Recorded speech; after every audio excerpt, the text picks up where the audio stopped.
Iskahan Media. ஹரீம் Vishwamitra மகரிஷியே நமோ நமஹ. அன்பு நெஞ்சங்கள் அனைவருக்கும் அடியேனின் ஆத்ம வணக்கங்கள். இது எந்த மாதிரி பதிவு அப்படின்னு பார்த்தீங்கன்னா, என்னடா இவன் வாயை திறந்தா அங்கே அழிவு வரும் இங்கே அழிவு வரும் அதாகும் இதாகும்னு ஏற்கனவே யூடியூப்பில் போட்டு தாளிக்கிறானுங்க, இவன் வேற இப்படி போட்டுக்கிட்டு வேறு வேலையே இல்லையா அப்படின்னு நிறைய பேருக்கு தோணும். மக்கள் எல்லோரும் சந்தோஷமாக இருக்காங்க, நல்லா இருக்காங்க, இயற்கை சீற்றம் இல்லை, எல்லாம் ஹாப்பியாக இருக்காங்கங்கிறதுக்கு யாருமே அது சொல்லணும்னு அவசியம் இல்லை.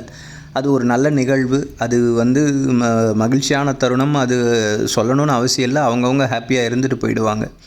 பட் ஒரு துன்பம் வரப்போகுது அப்படிங்கிறப்போ அதை கண்டிப்பாக சொல்லக்கூடிய கடமை எல்லாருக்குமே இருக்குது. அடியேனும் உலக நன்மைக்காக பிரார்த்தனை செய்யக்கூடிய ஒரு சராசரி மனிதன் என்பதால் அடியனுக்கு உணர்த்தப்பட்ட விஷயங்களை தங்களுக்கு பகிர்கிறேன். வாங்க பதிவுக்குள்ளே போகலாம். செப்டம்பர் 1ஆம் தேதியில் இருந்து டிசம்பருக்குள்ளே பார்த்திங்கன்னா ஒரு புயல் உருவாகும். அந்த புயல் காற்றழுத்த தாழ்வு மண்டலமாக மாறும். அந்த புயலினோட தாக்கங்கள் சென்னைக்கோ இதுக்கோ பெரிய பாதிப்பு ஏற்படாது.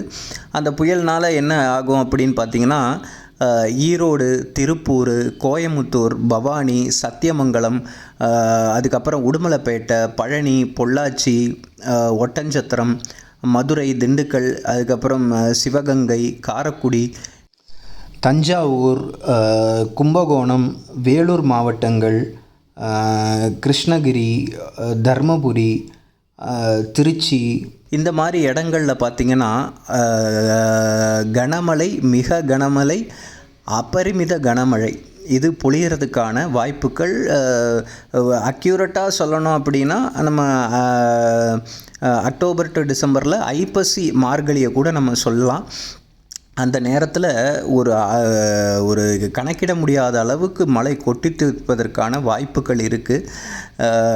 என்ன அப்படின்னு பார்த்திங்கன்னா, இப்போவே ஓரளவு பரவலாக இப்போ நான் சொன்ன பகுதிகளில் மழை பெஞ்சு நீர்நிலைகள், குளம், குட்டை, ஏரிகள் எல்லாமே அதாவது ஓரளவு நிறைஞ்சிருக்கு.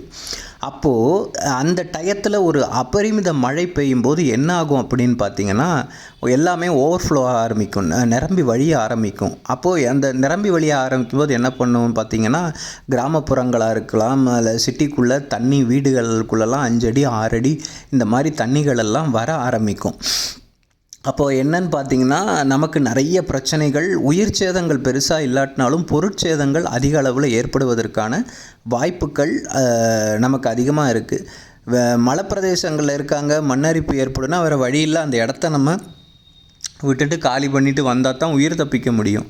ஆனால் இங்கே நம்ம சிட்டியில் வாழ்கிறோம், நம்ம வாழ்வாதாரம் இதுதான், இப்படி இருக்குது அப்படிங்கிறப்போ நம்மளால் வீட்டை காலி பண்ணிவிட்டு உடனே போகிறதோ வேறு இடத்துக்கு போகிறதோ எங்கே தான் வாழ்கிறதுன்னு தெரியாத அளவுக்கு ஆகிடும்.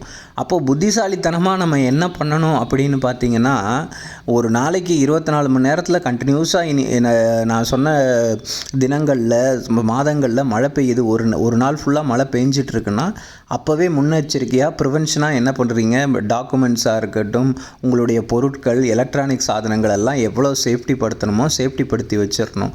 மழை வந்தால் தண்ணி வந்தால் 2 நாள் 3 நாள் மேக்ஸிமம் 1 வாரம் அப்படி இருக்கும். அதுக்கப்புறம் தண்ணி உடஞ்சிரும், திரும்ப நம்ம அங்கே வாழணும். மக்கள் அப்படித்தான் நம்ம வாழ பழகிக்கணும்.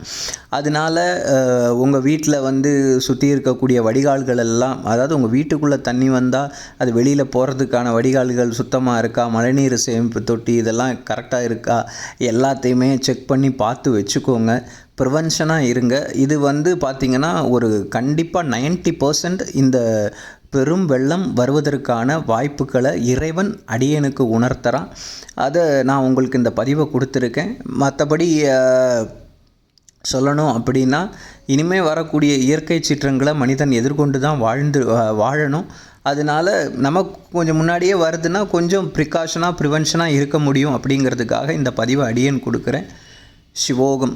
மீண்டும் ஒரு நல்ல பதிவில் சந்திக்கலாம். தென்னாடுடைய சிவனே போற்றி, எந்நாட்டவர்க்கும் இறைவா போற்றி போற்றி.